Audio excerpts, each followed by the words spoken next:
একটি গল্প, একটি অনুভূতি, কখনো প্রেম, কখনো রহস্য, কখনো শিহরণ। ওয়েলকাম টু মিস্ট্রিয়াস স্যাটারডে, যেখানে প্রতিটি গল্প এক নতুন অভিজ্ঞতা। বিভিন্ন ধরনের রোমাঞ্চকর গল্প শুনতে আমাদের চ্যানেলটি আজই সাবস্ক্রাইব করে পাশের বেল আইকনটি প্রেস করে দিন। আজ আপনাদের শোনাব নারায়ণ গঙ্গোপাধ্যায়ের লেখা ঘাসবন। গল্পের সূত্রধর ও গল্প পাঠে নীল। তাহলে চলুন গল্প শোনা যাক।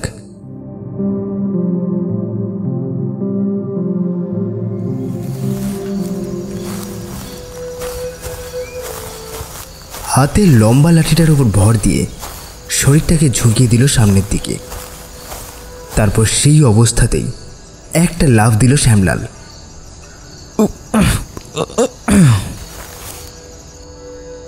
সঙ্গে সঙ্গে লাঠির মাথা আর শরীরটার একটা নির্ভুল সমকোণ রচনা করে শূন্যে উড়ন্ত একটা পাখির মতো ছোট নালাটা সে পার হয়ে গেল।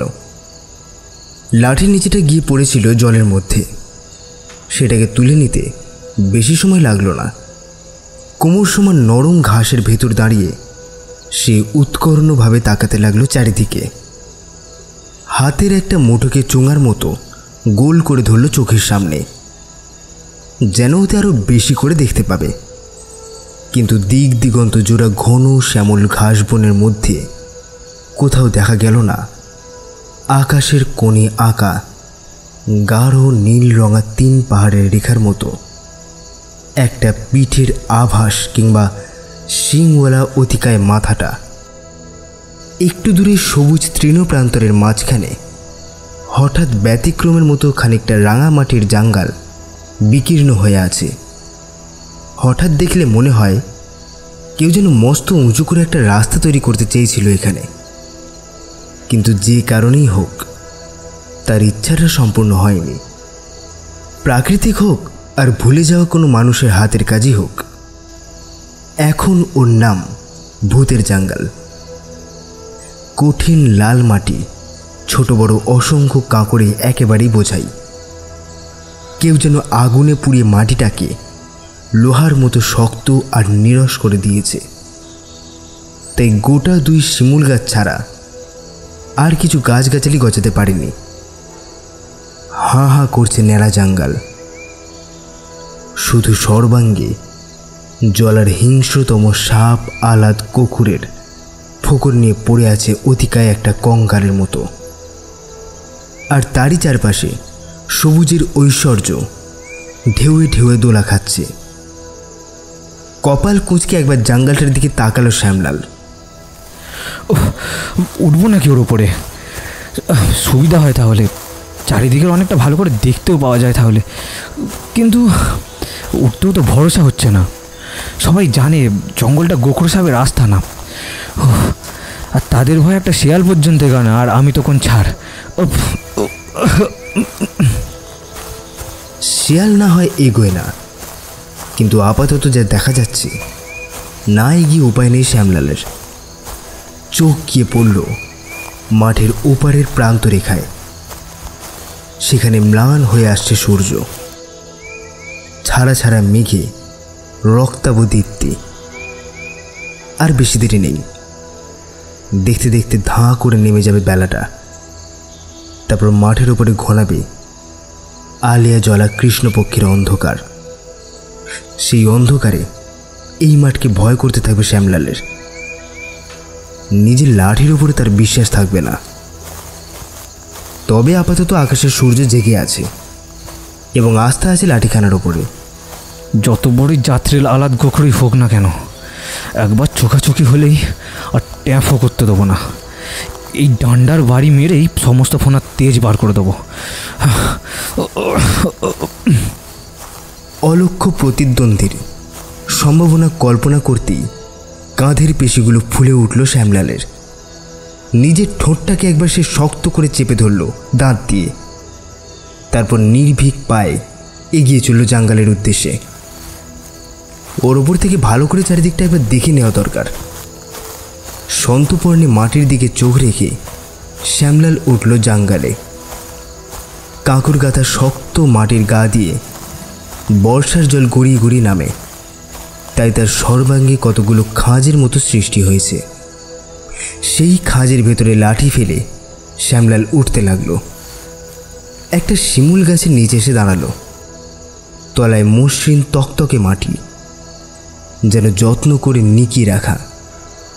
দুটি চারটি শিমুলের ঝরা পাতা ছাড়া আর কিছুই নেই এখানে। আর যাই হোক, ফস করে সাপে এসে ছোবল মারতে পারবে না। চারিদিক তাকাতে একটা আশ্চর্য আর অপরূপ পৃথিবী ধরা দিল শ্যামলালের চোখে। সবুজ আর সবুজ, ধান নয়, ঘাস। বর্ষার জল নেমে গেছে জলা থেকে। নরম মাটির ওপরে স্তবকে স্তবকে গুচ্ছে গুচ্ছে ঘন সবুজ ঘাস উঠেছে। মাটিকে ঢেকে উঠে গেছে পাহাড়ের মতো অনেকখানি। মাথার উপর হাতছানি দিচ্ছে তালের গাছ, সবুজ আর শান্ত। বিকেলের পড়ন্ত বেলা নিবিড় হয়ে আসছে। পাখপাখালির শব্দ নেই, শুধু বাতাসে একটা শিরশির আর শোঁ শনন বাজছে। তারই মাঝখানে সাদা সাপের মতো আঁকা বাঁকা একটা রেখা ডুবে আসা রোদে এখন সোনার মতো ঝলঝলে। এই নদীটা কাঞ্চন, ওর গায়ে খান কয়েক চালা ঘরের আভাস। একটা লম্বা বাঁশের ওপর মহাবীরজির লাল পতাকা। অস্ফুট স্বরে শ্যামলাল বলল, শালা। কিন্তু মহিষটার কোনো চিহ্নই তো দেখা যাচ্ছে না। হঠাৎ গলা ফুলিয়ে একটা বিশ্রী আওয়াজ তুলল শ্যামলাল।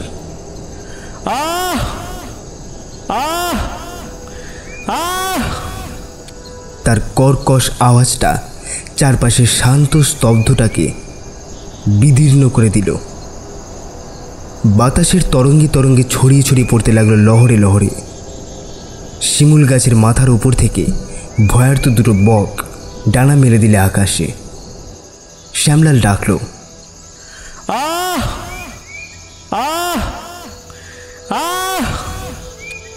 একবার, দুবার, তিনবার, কিন্তু দিগন্ত বিস্তার ঘাসের বনে কোনোখানে একটু সাড়া পাওয়া গেল না।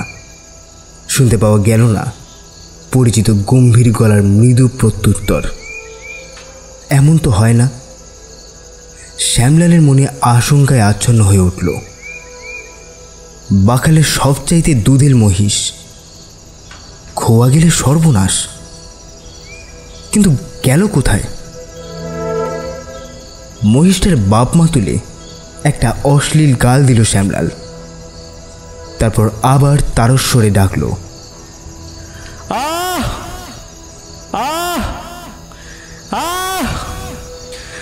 কিন্তু গেলটা কোথায়? হারামজাদা কোথাকার। এবার ডাকটা শেষ করবার আগেই শ্যামলাল চমকে থেমে গেল। সাড়া পেয়ে গেছে, কিন্তু মহিষটার নয়, একটা অপ্রত্যাশিত শব্দ। কাছাকাছি কোথায় কে যেন খিলখিল হাসিতে ভেঙে পড়ল। পাথরের মতো শক্ত জোয়ান 22 বছরের নির্ভীক গোয়ার মানুষটার বুকের ভেতর ধক করে চমক লাগলো। এই নির্জন মাঠের ভেতরে এমন করে কি হাসল? সন্ধ্যা হয়ে আসছে। শ্যামলাল দাঁড়িয়ে আছে ভূতের জাঙ্গালের ওপরে। চারিদিকে জনপ্রাণীর সাড়া নেই। এমন সময় কে হাসতে পারে? সারা শরীরটা নিজের অজ্ঞাতে শিউরে উঠল একবার। শক্ত মুঠ হয়ে শ্যামলাল আঁকড়ে ধরল লাঠি গাছাকে। ভূত হোক অপদেবতা হোক, বিনা যুদ্ধে কাউকে আমল দেওয়া যাবে না। 2-4 গা লাঠি আগে হাঁকড়াতে হবে, তারপরে যা হওয়ার দেখা যাবে। আবার হাসির শব্দ শোনা গেল,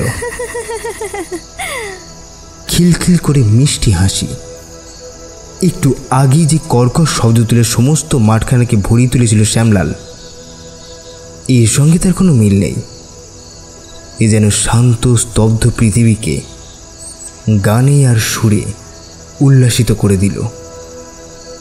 শ্যামলালের মন বলল, ভয় পাওয়ানোর হাসি নয়, খুশি করে তোলার। এমন হাসি আর যেই হাসুক, ভূতে হাসতে পারে না। অনুমান নির্ভুল।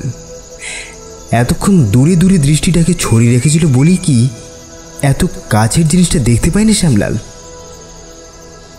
জঙ্গল থেকে কয়েক পা এগিয়েই ঘাস বনের ভেতর একটা মেয়ে দাঁড়িয়ে, হিন্দুস্তানি মেয়ে। কানের বড় বড় রূপোর গয়না দুটো দেখেই তা বুঝতে পারা গেল। মাথায় লাল শাড়ির ঘোমটা তোলা, কালো সুচাঁদ মুখখানা সুকৌতুক মিষ্টি হাসিতে উজ্জ্বল। তার পাশে একটা লটপটে কান, একটা রাম ছাগলের মুখ চোখে পড়েছে। সেটাও যেন শ্যামলালের দিকে তাকিয়ে আছে কৌতুক ভরা ভঙ্গিতে। গোয়ার শ্যামলালের ব্রহ্মরন্ধ্র পর্যন্ত রাগ জ্বলে উঠল। মহিষটা পাওয়া যাচ্ছে না, তার জন্য একই মেজাজ বিগড়ে আছে। তার উপরে এইরকম মর্মান্তিক ঠাট্টা, কাটা ঘায়ে নুনের ছিটে পড়বার মতো অনুভূতি হলো শ্যামলালের। তাছাড়া আচমকা ভয় পাইয়ে মেয়েটা যেভাবে তাকে অপদস্থ করে দিয়েছে, সেটাও ক্ষমাযোগ্য অপরাধ নয়। হাতে লম্বা লাঠিতে ভর দিল শ্যামলাল, শরীরটাকে আকাশে ভাসিয়ে দিল সরল রেখায়। তারপরে মস্ত বড় একটা অর্ধবৃত্ত রচনা করে সোজা লাফিয়ে পড়ল ঘাসবনের ভেতর। এসে দাঁড়ালো একেবারে মেয়েটার মুখোমুখি। ভয় পেয়ে দুপা পিছিয়ে গেল মেয়েটা। রুদ্ধস্বরে শ্যামলাল হিন্দিতে বলল, তুম কোন হ্যায়? শ্যামলালের হিন্দি শুনে মেয়েটা ফিক করে হেসে ফেলল। গোয়ার গোবিন্দ মানুষ, পাথরে গড়া শরীর, মেজাজ সম্প্রতি বিলক্ষণ চড়া, হাতে প্রকাণ্ড একটা পাকা বাঁশের লাঠি। ইচ্ছে করলেই এই নির্জন ঘাসবনের ভেতরে পিটিয়ে ঠান্ডা করে দিতে পারে তাকে। আশ্চর্য, তবু ভয় পেল না মেয়েটা। স্বাভাবিক সংস্কারই বোধহয় কেমন করে জানতে পেরেছে লোকটা যত চোয়ারি হোক সম্পূর্ণভাবে নিরাপদ তার পক্ষে। মেয়েটি জবাব দিল, आदमी है। अरे आदमी है सो तो हम जानता है, तुम जो भूत नहीं है सो तो हम समझ गया, लेकिन तुम हंसता क्यों है? हमारा खुशी। তাজ্জব লাগলো শ্যামলালের। এই এক ফোঁটা মেয়ের দুঃসাহসের পরিমাণ দেখে রাগ করতে ভুলে গেল শ্যামলাল। जानता है हम कौन है? হাম কথাটার ওপর জোর দিল শ্যামলাল। কোন শব্দটা উচ্চারণ করলে বেশ দরাজ কণ্ঠে, কিন্তু এবারেও মেয়েটা তাক লাগিয়ে দিল। तुम घोष हो। আর রাগ করা চলে না, এবার অবাক হওয়ার পালা। হিন্দি ভুলে গিয়ে শ্যামলাল বলল, তুমি কি করে জানলে? মেয়েটা হাসতে লাগলো, কিন্তু জবাব দিল না। और तुम? घाटुअल की लड़की रुक्मिनी। মুহূর্তে ভাবান্তর ঘটে গেল শ্যামলালের।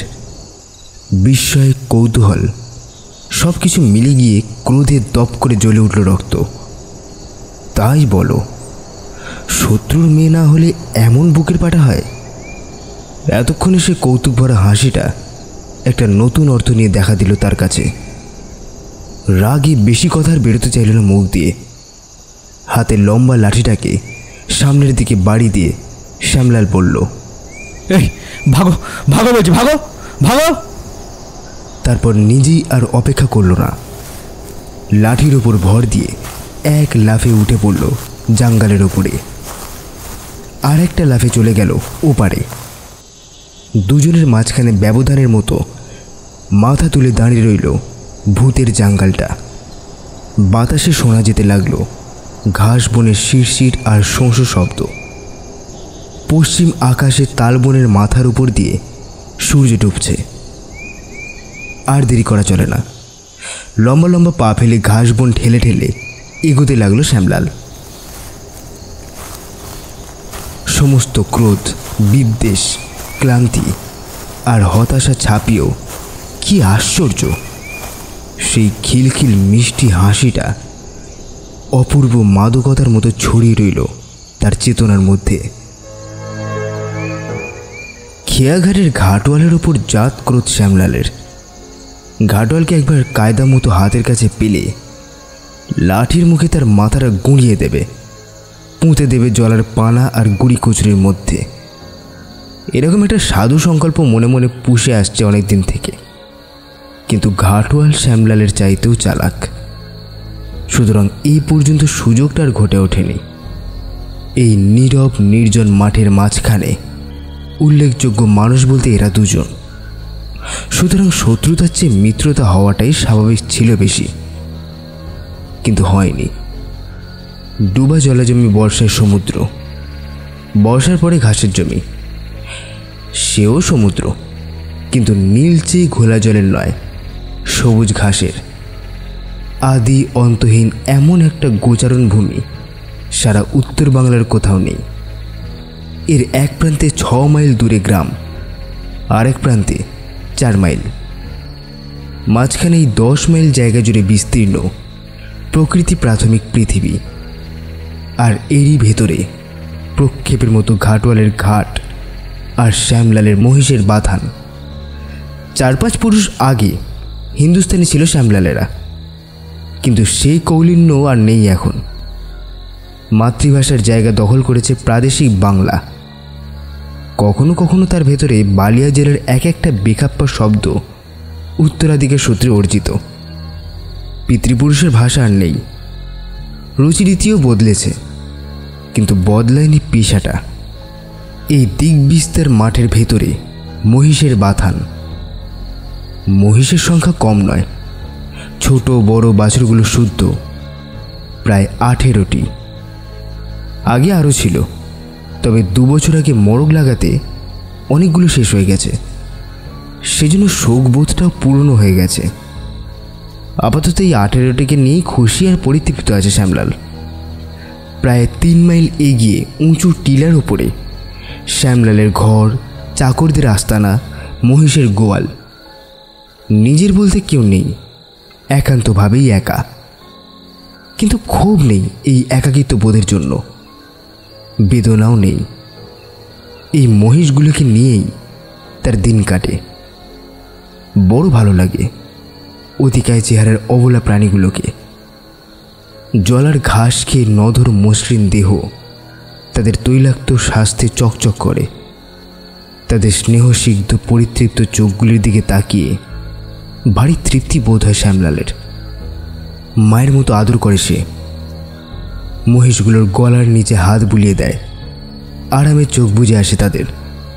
এত বড় বড় বিশালকায় পশুগুলোকে শিশুর মতো অসহায় বলে মনে হতে থাকে। আবার বর্ষায় আরেক রকম। মাঠে তখন থই থই করে জল। মহিষগুলোর স্বেচ্ছা ভোজনের পথ বন্ধ। বছরের সঞ্চিত পেয়ালগুলো দিয়ে ক্ষুণ্ণিবৃত্তি করতে হয়, কিন্তু অত বড় বড় পেট তাতে ভরে না। খড়ি ওঠা চামড়ার নিচে দেখা যায় পাঁজরের হাড়, সারা গায়ে ডাঁশ আর এঁটুলি। পিঠের হাড় উঁচু হয়ে ওঠে তলোয়ারের ফলার মতো। ভারী কষ্ট হয় শ্যামলালের। সুখে দুঃখে এমন করে দিন কাটে। মাঝে মাঝে আসে নবীপুরের বাজার থেকে হিন্দুস্তানি ভগতজি আর পাঁড়েজি। পাইকারি দরে ঘি কিনে নিয়ে যায়। ভেজিটেবল মিশিয়ে 1 নম্বর ঘি বানিয়ে ছেড়ে দেয় বাজারে। খোলা মাঠের সবুজ ঘাসের জগতে দিন কাটে শ্যামলালের। ভালোই কাটছিল, কিন্তু একদিন গন্ডগোল বাঁধল ঘাটওয়ালের সঙ্গে। কাঞ্চন নদীর ওপারে ছোট খেয়াঘাটে সে ইজরাদার। নবীপুরে যাত্রী পার করে আদায় করে। 2 পয়সা ধানের গাড়ি এলে 6 আনা, খালি গাড়ি এলে 3 আনা। কানে আংটি, ন্যাড়া মাথা আধ বুড়ো লোক। সারাদিন গাঁজা খেয়ে চোখ লাল করে বসে থাকে। রোজগারপাতি মন্দ হলে খিটখিট করে বিশ্রী রকমের। তা করুক, শ্যামলালের সঙ্গে সম্পর্ক ছিল না বিশেষ। কিন্তু মহিষের পিঠে একদিন সবে নদী পার হয়ে ডাঙায় উঠেছে শ্যামলাল। এমন সময় এসে পথ আগলালো ঘাটওয়াল। শ্যামলাল বলল, কা হুয়া ঘাটওয়াল? पैसा কিসের পয়সা? पारानीर পারানি? নৌকায় পার না হলেও পয়সা? जरूर घाट तर इजारा এই ঘাট যে পেরোবে তাকেই পয়সা দিতে হবে। জমিনদারের কাছ থেকে বহু টাকার ডাক দিয়ে ঘাট নেওয়া হয়েছে, যার কি নাকি পয়সা জরুর দিতে হবে। তা নৌকাতেই পার হও আর ভেঁসে চেপেই চলে যাও। বলা বাহুল্য, যুক্তিটা শ্যামলালের ভালো লাগবার কথা নয়। মহিষের পিঠ থেকে তখনই সে লাফ দিয়ে পড়ল, মারামারি করবে। ঘাটওয়ালও তৈরি ছিল। তো আও বাবুয়া। ঘাটওয়ালের লোকজন মাঝে পড়ে ছাড়িয়ে দিল। বিদায় লগ্নে দুজন পরস্পরের দিকে যে দৃষ্টি ক্ষেপণ করল তার অর্থ জলের মতো পরিষ্কার। একজন মনে মনে বলল, একবার ওদিকে জায়গা তো তেরা 12টা বাজা দেগা ঘাটওয়াল। আজ লাঠিটা সঙ্গে আনিনি বলে বেঁচে গেলি। তোর ভাগ্যটা খুব ভালোই। फिर इधर आएंगे तो टांग काट देंगे तेरा। ওই লাঠিটা দিয়ে দুঘা তোর মাথায় মারলে না, গলাবাজি কোথায় যায় দেখিয়ে দেবো। তোর ভাগ্যটা খুব ভালো। एक बार आना इधर, फिर देख लेंगे तुझे।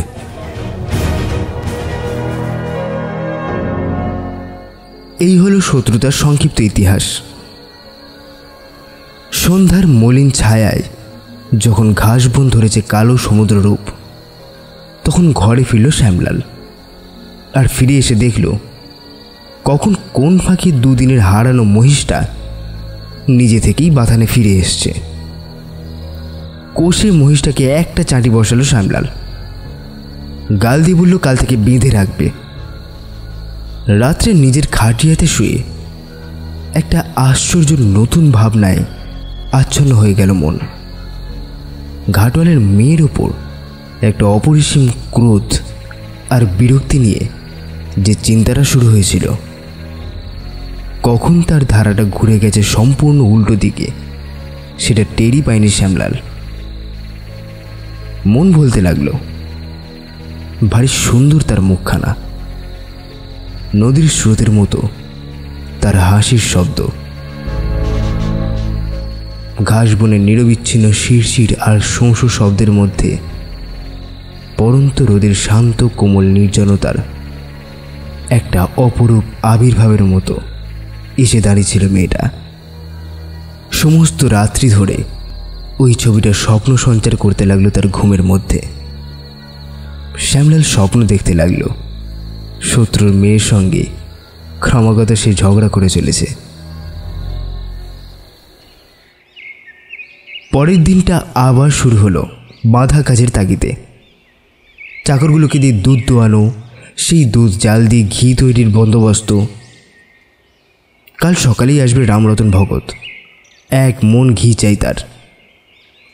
কিন্তু বেলা যেই পড়ে গেল, যেই আকাশের ছাড়া ছাড়া মেঘ ধরল লালের রং, সঙ্গে সঙ্গে অকারণে চনমন করে উঠল বুকের ভেতরে।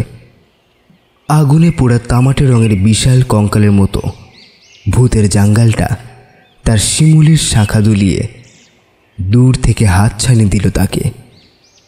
আজ মহিষ হারায়নি, সবগুলি আছে চোখের সামনে। তবু লম্বা লাঠিটা হাতে নিয়ে বেরিয়ে পড়ল শ্যামলাল। আর রওনা হলো সেই দিকেই যেদিকে হিংস্র আলাদ গোখরের ভয়ে মানুষ এগোতে চায় না। লাঠিতে ভর দিয়ে মাটির সঙ্গে শরীরটাকে সমান্তরাল করে একটা অর্ধবৃত্ত রচনা করে শূন্যের ওপর দিয়ে খালটা পার হয়ে গেল শ্যামলাল। দাঁড়ালো এসে জাঙ্গালের নিচে। আর তখনই যেন ফিরে এলো চৈতন্য। খেয়াল হলো সে করেছে কি। একে তো এই সাপের জাঙ্গালে আসা এমনিতেই বিপজ্জনক, তার উপরে কাল যে মেয়েটি দৈবাত এখানে ছাগল চড়াতে এসে পড়েছিল, আজও যে এখানে সে আসতে পারবে তার সম্ভাবনা কোথায়? তাছাড়া শত্রুর মেয়ে ফিরে যাবে কিনা ভাবতে ভাবতেই শ্যামলাল দেখল কখন সেই বর্ষার জল নামার টিলার খাঁজে খাঁজে লাঠি আটকে উঠে বসেছে জঙ্গলের মাথায়। এসে দাঁড়িয়েছে সেই শিমুল গাছটার নিচে ঝরা পাতাগুলোর ওপরে। কিন্তু মুহূর্তে ম্লান হয়ে গেল মুখ, বিষণ্ণ হয়ে গেল চোখের দৃষ্টি। বুকের ভেতরটা ধক করে উঠল নিরাশায়। তবু চেষ্টা করতে দোষ নেই।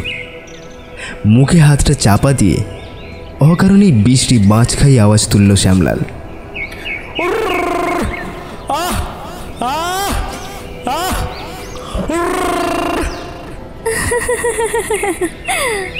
কিন্তু ডাকটা শেষ হওয়ার আগেই জলতরঙ্গের মতো উচ্ছল হাসির কররোল ভেসে উঠল। এবারের ঘাস বনের ভেতরে নয়, ঠিক তার পেছনে শিমুল গাছটার আড়ালে। চমকে পিছন ফিরল শ্যামলাল। বিশ্বস্ত পরিচিত গলায় বলল, আরে আরে এ কি, এখানে উঠলে কেন? বড্ড সাপের ভয় আছে এখানে। রুকনি হাসল। এখানে না উঠলে দেখাই যেত না যে তুমি আসছো কিনা। তাহলে ব্যাপারটা একতরফা নয়। শত্রুর মেয়েও তারই মতো ঝগড়া করবার প্রতীক্ষা করছিল। জাঙ্গালে উঠে দেখছিল শ্যামলাল আসছে কিনা। চুয়ার কাঠখোট্টা মুখে হাসি দেখা দিল। বলল, চলো চলো, এখানে নয় এখানে নয়, ঘাসবনের ভিতরে গিয়ে বসি। উজ্জ্বল চোখে রুকনি বলল, চলো। পাখির মতো হালকা মেয়েটা, এক হাতে তাকে তুলে নেওয়া চলে। অনাবৃত আদিম পৃথিবীতে আদি অন্তহীন ঘাসবন, অনাবৃত, অনায়োজন, সহজ ভালোবাসা। আজ ঘরে ফিরতে অনেক রাত হয়ে গেল শ্যামলালের। কিন্তু আজ আর ভয় করল না। ভয় করল না জলের উপরে তমিশ্রাঘন রাত্রিকে। ঘন অন্ধকারেও তারার আলোয় এমন করে পথ দেখতে পাওয়া যায়, এ কথা কি আগে কোনোদিন জানতে পেরেছিল শ্যামলাল? খেয়া পারাপার করে ঘাটওয়াল, পাড়ানির পয়সা আদায় করে, ঝগড়া করে গরুর গাড়ি গাড়োয়ানদের সঙ্গে। গাড়ি বেশি বোঝাই থাকলে 6 আনার জায়গায় 8 আনা আদায় করতে চায়। মুখ চেনা থাকলে কখনো 11 আনায় রফা করে 2 খানা গাড়িকে। কাঞ্চনের শান্ত নীল জলের ওপর দিয়ে অনাবরত পারাপার করে ঘাটওয়ালের জোড়া নৌকো। আর আনে নবীপুরের বাজার থেকে তোলায় তোলায় গাঁজা, কখনো কখনো 2-4 বোতল 30 নম্বর কা দারু। মদের মধ্যে এইটাই সবচেয়ে কড়া। আর এটা নালে গাঁজাখোরের কড়া মগজে নেশা চড়তে চায় না। ওদিক পার হয়ে গেছে কৃষ্ণপক্ষ, ফালি ফালি করে আকাশে বড় হচ্ছে চাঁদ। ক্রমশ উজ্জ্বল হয়ে উঠছে ঘাসের বন। জ্যোৎস্নায় আশ্চর্য সুন্দর আলো ছায়া নেচে যায় তার উপর দিয়ে। বহুদূরের সাঁওতাল পাড়া থেকে নিশুতি রাত্রে বাঁশির সুর আসে, আসে মাদলের শব্দ। জলের মতো পাতলা মহিষের দুধের মতো রং ধরা আকাশে তলা দিয়ে উড়ে যায় রাজহাঁসের ঝাঁক।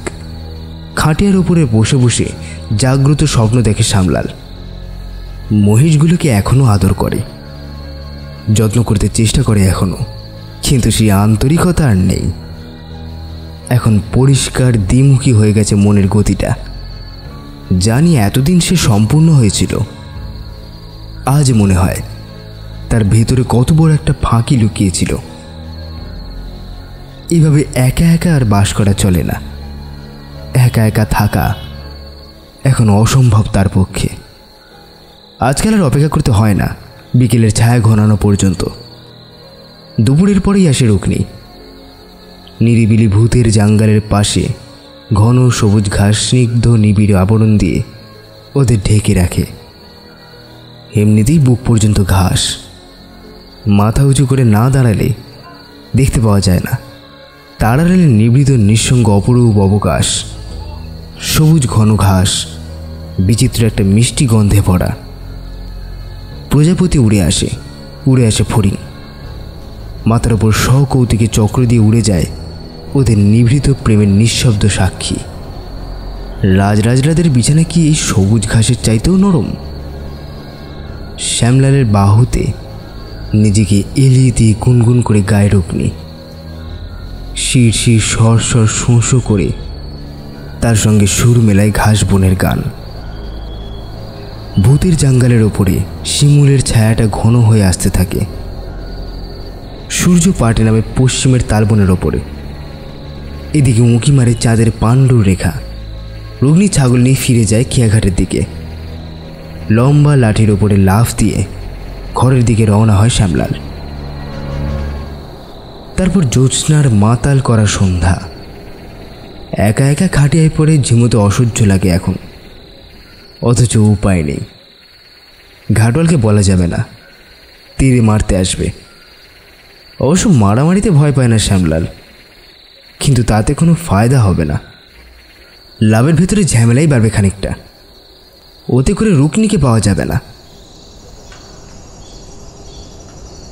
একদিন রুকনির দুখানা সুডোল হাত প্রাণপণে আঁকড়ে ধরল শ্যামলাল। এই রুক্মিণী, চল পালিয়ে যাই। কোথায়?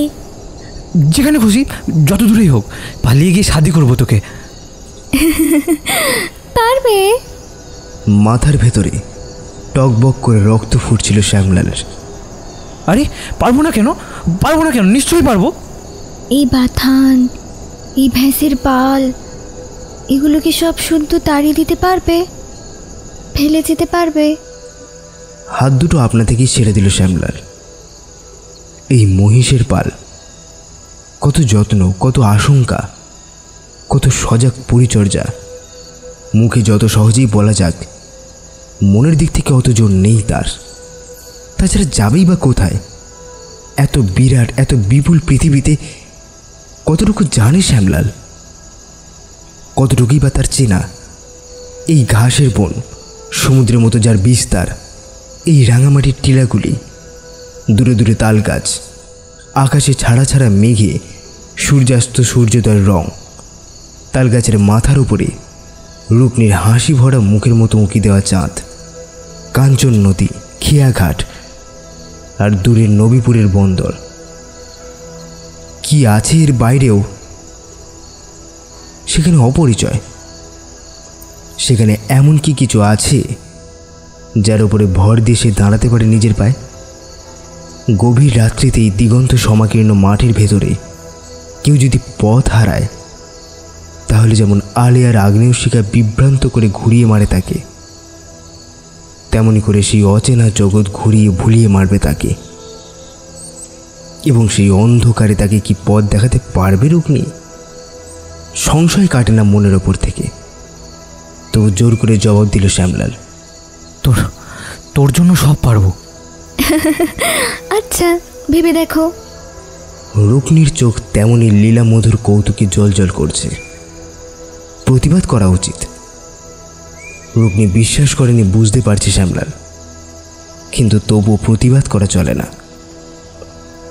মুখে বলা সোজা, কিন্তু কাজটা নয়। ভয় আছে অপরিচিত অনাত্মীয় পৃথিবীর।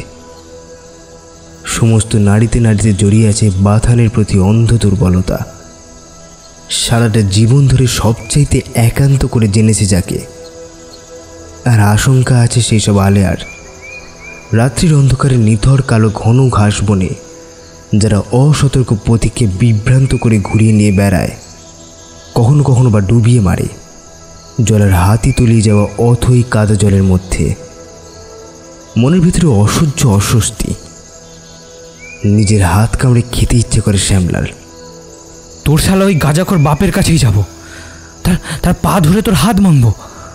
যদি সব বলিস সে হয়তো মেনেও নিতে পারে। কিন্তু বাধা দিয়েছে রুকনি। কেমন চমকে উঠেছে, আশঙ্কায় ছল ছল জল জল করে উঠেছে কালো চোখ।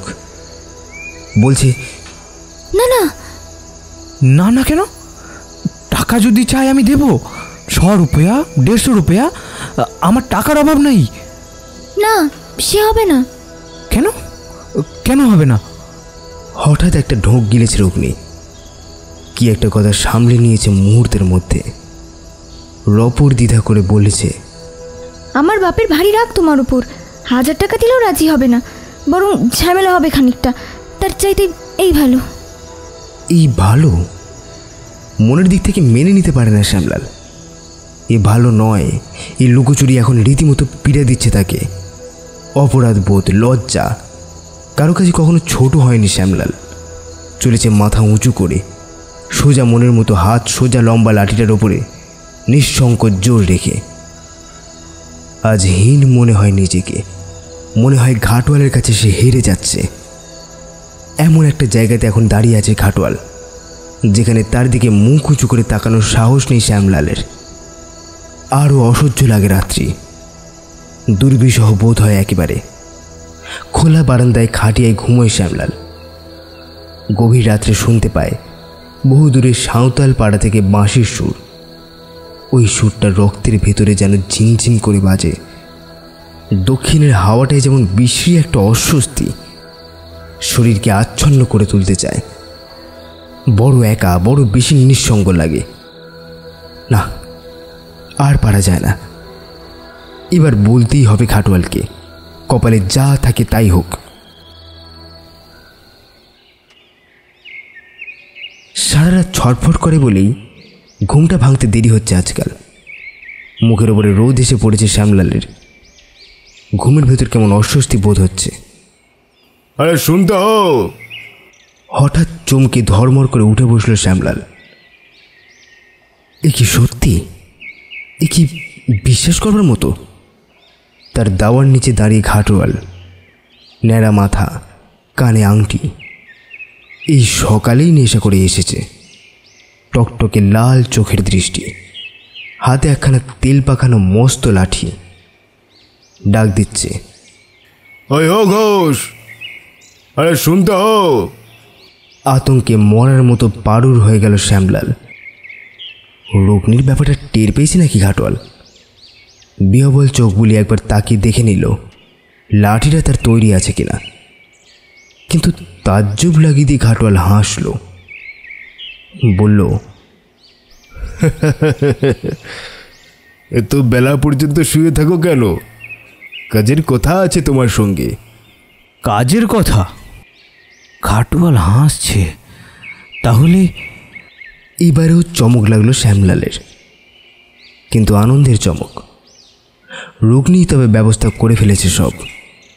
কিন্তু ঘাটওয়াল পাকা লোক, অনেক টাকা চাইবে নিশ্চয়ই। তা হোক, তা হোক, তা হোক।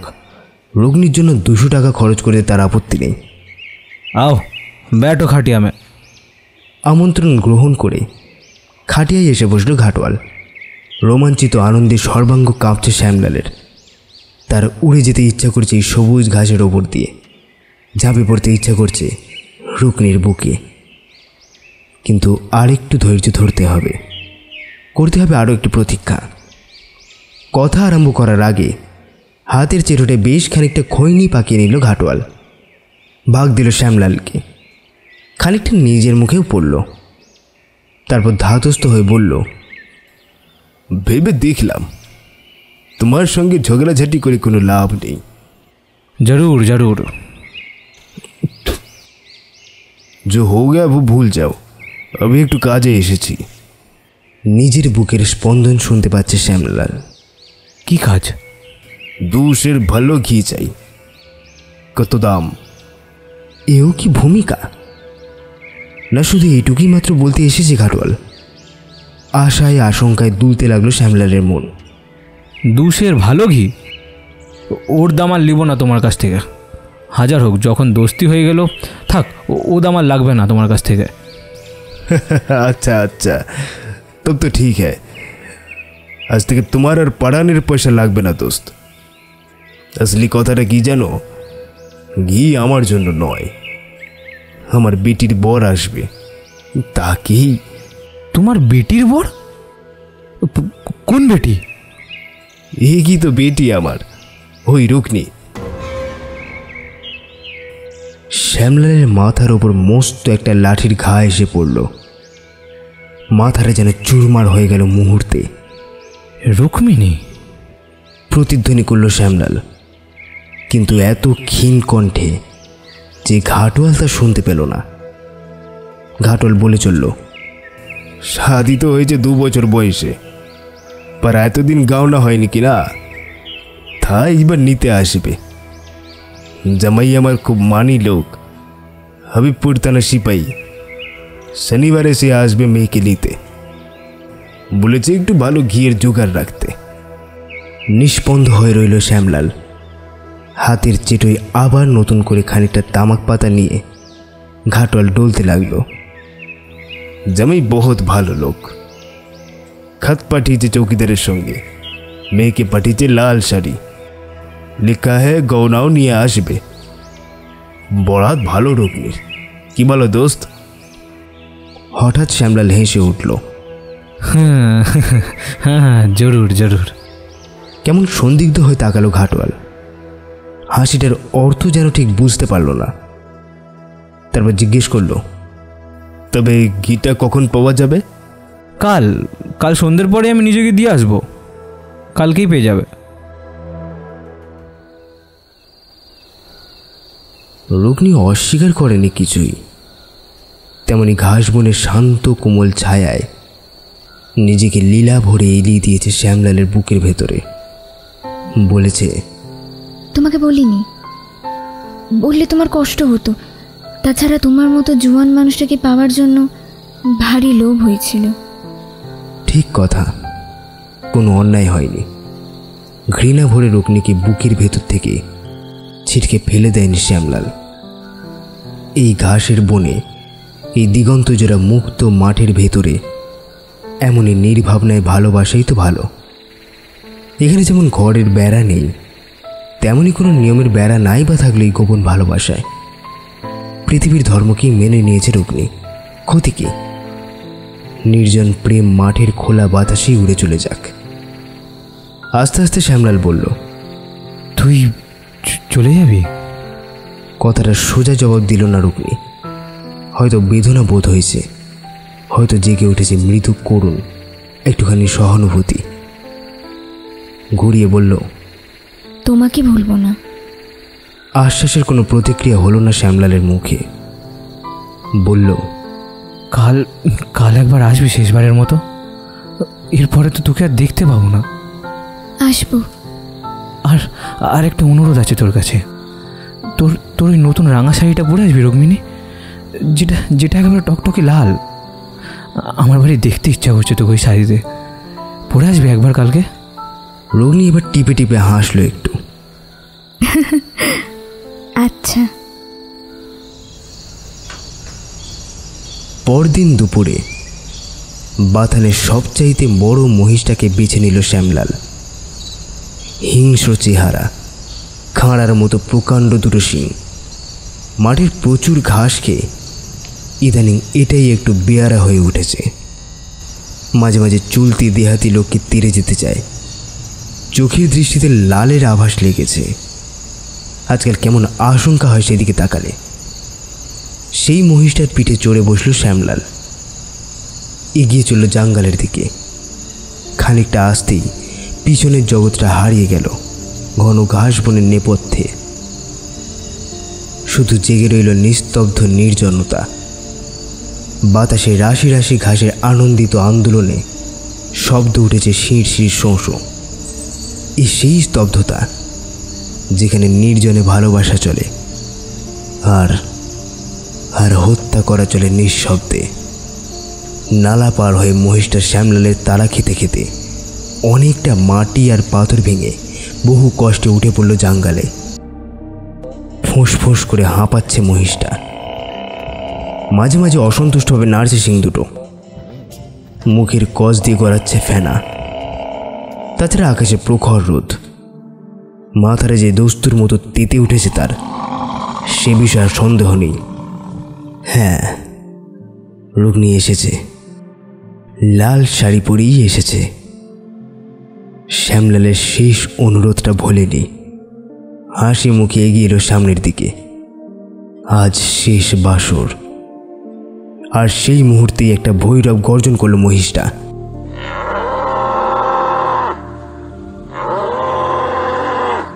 সজোরে সামনের পা দুটো ঠুকলো জঙ্গলের ওপরে। ঠিকরে ছড়িয়ে পড়ল এক রাশ মাটি আর পাথর। লাফিয়ে নেমে পড়ল শ্যামলাল।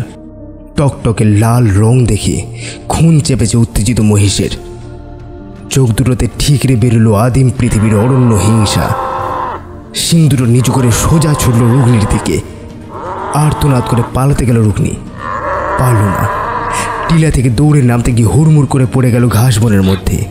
চেঁচিয়ে উঠল, কিন্তু বুনো খ্যাপা মহিষের হাত থেকে কাউকে কি বাঁচানো সম্ভব? অনর্থক চেষ্টা করে লাভ নেই। পেছন ফিরে দাঁড়িয়ে একটা বিড়ি ধরালো শ্যামলাল। নির্জন দিগন্ত প্রসার ঘাসে বন। বাতাসের শোঁ শোঁ শব্দ। খানিকটা এগিয়ে গেলে বাতাসের শব্দ সব কোলাহল উড়িয়ে নিয়ে যায়। কয়েকটা চাপা আর্তনাদের তো কথাই নেই। কিছুক্ষণ পরে যখন পেছনের গোঙানিটা একটু কমে এসেছে, তখন একবার, শুধু একবারের জন্য ফিরে তাকিয়ে দেখল শ্যামলাল। ঘাস বনের মধ্যে কিচ্ছু দেখা যায় না, তবে ল্যাজটা উপর দিকে তুলে মহিষটা ক্রমাগত কি যেন কুঁতিয়ে চলেছে আর গর্জন করছে হিংস্র ভয়ঙ্করভাবে। পায়ের দাপটে ঘাসের বন ছিঁড়ে ছিঁড়ে বাতাসে ঘুরপাক খাচ্ছে ঘূর্ণির মতো। পলকের জন্য সিংহের চোখে পড়ল লাল শাড়ির চাইতো আরো গাঢ়, আরো গভীর রঙে সে দুটো টকটক করছে। সে রক্ত ঘাসবনের হিংসা, ঘাসবনের ভালোবাসার মতোই নগ্ন আর নিরাবরণ।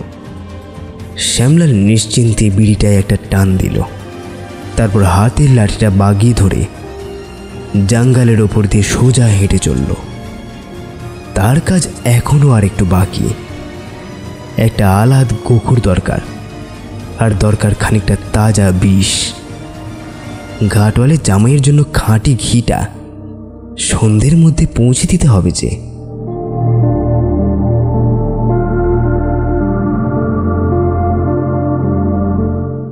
শুনলেন আজকের গল্প নারায়ণ গঙ্গোপাধ্যায়ের লেখা ঘাসবন। গল্পের সূত্রধার, গল্প পাঠে এবং ঘাটওয়ালের চরিত্রে নীল, শ্যামলালের চরিত্রে সুমন, রুকনির চরিত্রে মেঘা, সাউন্ড এডিটিং ও পোস্টার ডিজাইন নীল, সমগ্র পরিচালনায় মেঘা। গল্পটি আপনাদের কেমন লাগলো সেটা অবশ্যই কমেন্ট করে জানাবেন। আপনাদের সহায়তা আমাদের একান্ত কাম্য। Stay tuned, stay curious. Mysterious Saturday, now at a darker hour.